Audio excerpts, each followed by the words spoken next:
reasons that are relatively complicated. The tidal range here is about as low as anywhere you would get anywhere around the coast. Tidal range 3 meters. So that's the thing about the tides. If we also consider the waves, if you consider our orientation, that way is south, obviously west, north and east, most of our weather comes from the southwest in that direction. So that's generally where the wind comes from, and most of the time where the waves come from. So this is actually fairly well protected. The only time it's really going to be seriously affected is where you get winds from the east, with the waves coming from the east. And that, I don't know the proportion of time, but that is fairly small proportion of the time. Most of the time our winds, or the strong winds and waves, come from the southwest. So tomorrow when we go to that part of the Isle of Wight, we might find we've got some bigger waves and it's much windier. We'll see how it goes. So this is actually a very protected area. And as Eddie was saying, the Navy used to moor up their ships. So if I were to categorise it, it's an area where we have fairly low tidal range, and we also have relatively calm waters. Having said that, you can see the sea defences are taking a bit of a hammering along there, and at some stage somebody will have to make the decision as to whether it's worth paying for repairs. But it's quite an expensive process. Maybe sometimes they do repair them, other times now they say, well, we're going to just leave this bit, leave it alone. I don't know, Eddie might know. Here he comes. Eddie, are they actually going to repair these, or are they just going to leave them to rot? The sea defences. There's a very interesting strategic decision if you're a local authority about whether to repair and maintain or to let things collapse. Because if you repair and maintain, you have to pay for it yourself. But if they collapse and then something is threatened, you may get a government grant for the whole cost of the works. So therefore, what happens is a lot of local authorities with a long coastline, like the Isle of Wight, they tend to neglect these things and then apply for DEFRA funding, or whatever they're called these days, to do a whole project along the whole frontage. But you know, just there, you suspect that there's not very much at risk. But on the other hand, if the sea does actually punch through this spit, which comes this way at that point, then it'll cut off these houses and the businesses, and it'll affect the environment of the harbour, so that the government will probably knuckle under and pay. So they're therefore not going to do anything until something falls over. So you do take a little bit of a risk, because if it falls over and hurts somebody, then questions are asked in the council, and the officers have to put it outside. Okay. But this has actually got a lot worse in a year, unless my memories are suffering. It's actually damage is quite considerable for last year. Once it's actually made a breakthrough, then things can happen fairly quickly. Behind the wall, what looks fairly good one year can disappear fairly quickly. As I say, the main way of attack here is if you've got easterly gales, gales from that direction. I don't know, I can't remember whether we've had any really big easterly gales this year, but that's where all the damage would be done, possibly overnight. Nothing happens for 10 years, you think everything's okay, you get a very large gale, and you come back here the following morning and everything is disappeared. The beach has disappeared, your sea wall has got a hole in it, and everything is completely gone.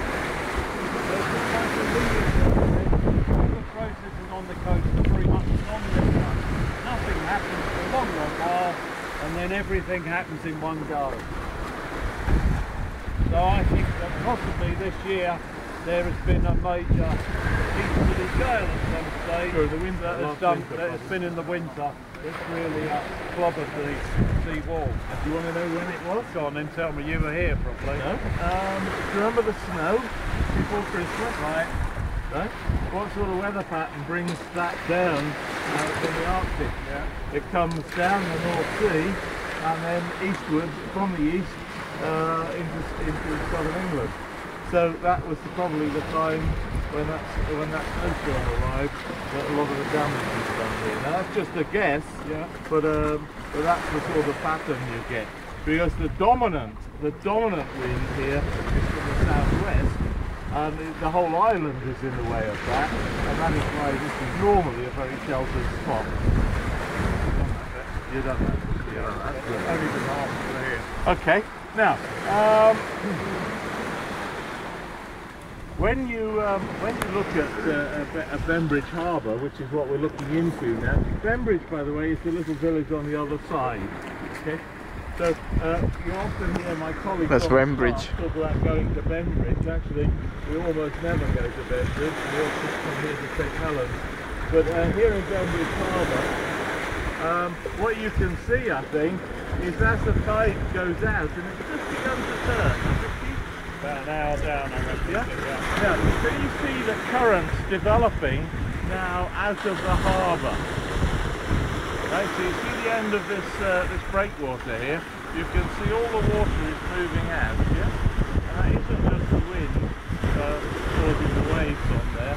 You can definitely see a turbulent feature coming off the end of the breakwater. Right, now Chief is our hydraulics man here, but it's that and that alone which will keep the harbour entrance open for shipping. Right, movement in and out of water. Now, it's not a particularly big harbour. If you get a much bigger harbour like Portsmouth, then the velocities are really, really quite high, aren't they? But here, the volume of water is not very large, but it does keep the harbour entrance open. Right. They could dredge it as well. It's easy. Yeah, well, it's pretty easy, but It's not that, yeah. doing any good. Right. Now, what's this about tide mills then?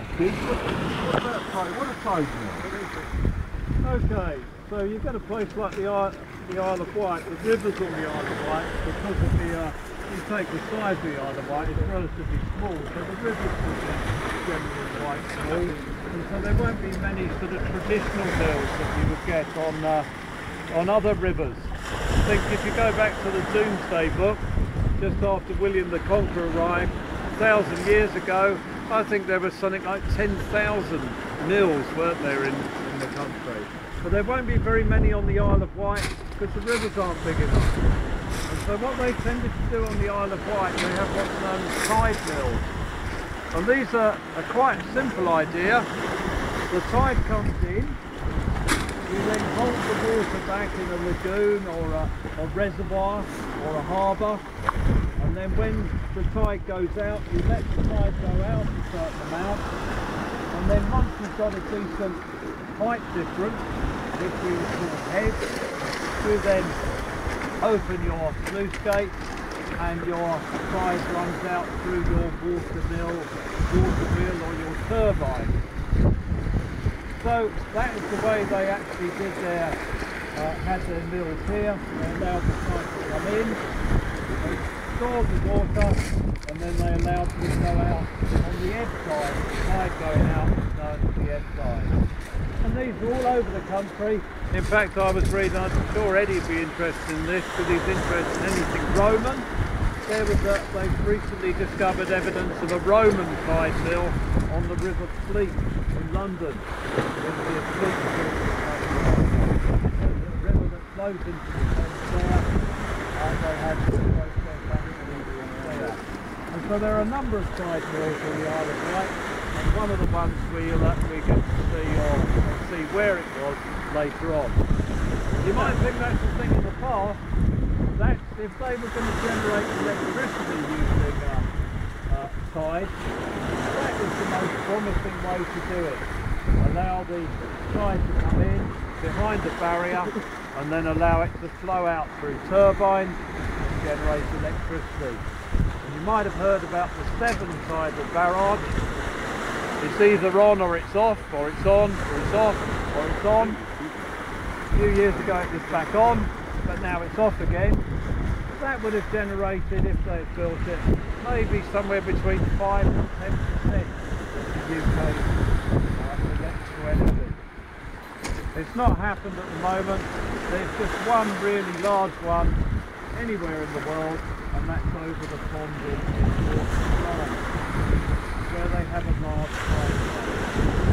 Here, as I said before, the Isle of Wight, probably the lowest tidal range in the country, actually. I would have thought. It's about 2 metres in an ordinary tide and 3 metres in a spring. Yeah. Now, Keith, didn't somebody say that there was a plan to do a tidal power generation scheme in the Thames? They did. And did it get around them, or was it just... They're still talking about it. If they did build this, it would be a new Thames barrier, so it would be further out in the estuary. So it would protect the whole of London, but also the Thames and Essex coast. It would be a railway crossing, a road crossing, and it would be a tidal barrier. The only way it would be justified is if it was multi-purpose. And they're still working on it. And what sort of capacity would that have? It's not as big as the 7, it would probably be, I'm just going to guess, 5,000 megawatts, something like that, something like 4 big power stations, possibly something like that. And that would be tide mill technology. Now, why is it that you don't generate the power as the tide comes in? You only generate it on the way out? Well, you could do both ways, but what you gain on the way in, you lose on the way out. There's no reason why you couldn't generate some of it on the way in, some of it on the way out. But actually, it's easier in a way to just let it come in and then flow out and generate. There's no reason why you shouldn't do it both ways. No, you might not fill your well, you wouldn't fill it up. So what you lose, what you gain one way, you lose the other way. And the head is a really important factor. Yeah. Differential head. Yeah. But here, they've got tide mills on the Isle of Wight, not because they got high tides here, they haven't, it's the opposite. The reason they got tide mills here is because they haven't got decent sized rivers to give you genuine ordinary mill, like the hog mill. If you look through Kingston, it's the hog mill because it's full of little mills all the way along. You know, I thought it was full of hogs. And full of hogs, yeah. Mr. Hoggett. Yeah. No, I think that there is this old tide mill just over there, isn't there? There is. Yeah. Now I'm stuck with a car here, so do you think you can take it back that way? We can go through in between these houses. I think. I've not done that before. Yeah. Yeah. And then what we've got to do is the coaches are picking us up in Bembridge, aren't they? So we've got to walk around the harbour. It's not that far. Yeah. Maya knows where they pick us up. Half a mile. Yeah. So, and Maya, you're leading, I'm talking, you're leading. And I'm going to go and bring the car. Follow the rear. Yeah?